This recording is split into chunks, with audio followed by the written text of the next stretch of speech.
old school plumber, when we were soldering copper pipe. I mean, we still solder copper pipe. And they came out with the SharkBite fittings. I was like, oh no, this is too easy. You got to be skillful to put some pipe together. When they came out with the Pro Press, a lot of plumbers, I'm sure, they were like, oh, this is too easy. Just squeeze it and that's it. Squeeze the pipes together and that's it. Nah, that's too easy. So I understand the theory of, you know, if it's too easy, something's not right. But I just don't see it in the case of the SharkBite fittings.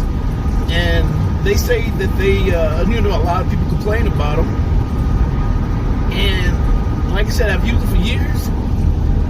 And I don't know of any one job that I used SharkBites that I had to go back and correct anything.